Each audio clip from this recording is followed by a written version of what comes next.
We're standing next to the I-45 highway north of downtown, and it is an emergency evacuation route for a couple of reasons, potentially flooding and hurricanes. Hurricanes we're more familiar with. We were invited to a civic organization meeting where it was proposed to move I-45 away from the downtown area to the west side over to the 6th Ward. And so another idea was to actually move I-45 over the current Houston Avenue, which we were in not too long ago. In the process, I was trying to think what would allow us to do that and not have the consequences that we find in living or working next to a highway. So what do we see? We see a beautiful downtown, and you can see all the green, but you can also hear, and what do we hear is the highway. Now, we can say we're used to it, but there's another factor that most people don't realize is pollution that comes out of vehicles. And in Houston, one statistic is that there's about 20% of people that have upper respiratory problems. And that's because our area is contaminated. I myself have asthma, and many nights I have asthma attacks, which is very unpleasant. But what are the consequences of moving a highway inside a neighborhood? That happened back in the 50s when they put all the I-45. This used to be part of a residential area, the old Germantown. So when they built this I-45, they had to take out several blocks of homes, and also there used to be a Highland Park, which is down that way. And in the old times, there was several thousand of people that used to go there on the weekends to enjoy the park, and there was a paddling boats, and there was a band. So this is in the 50s, then the highway comes along, destroys all of that.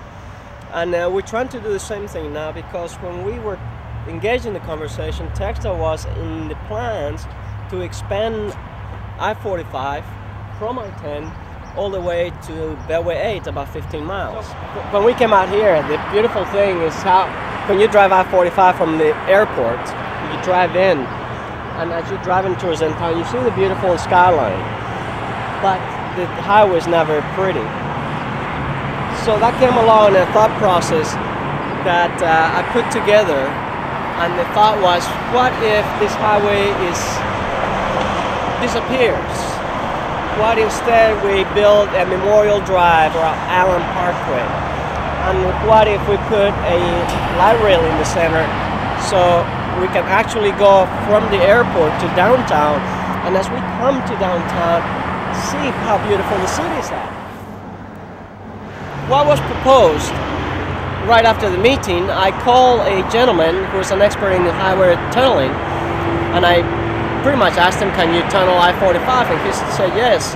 Thus, the idea was, instead of having 12 lanes of highway out in the surface, polluting the air and creating all this noise and unpleasant sight, put it all underground.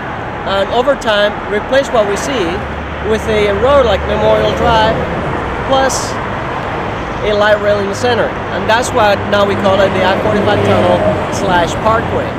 And the previous district engineer for Texas pretty much said at a meeting that we had with Greg Garcia, said, if this is what y'all want, it can be done.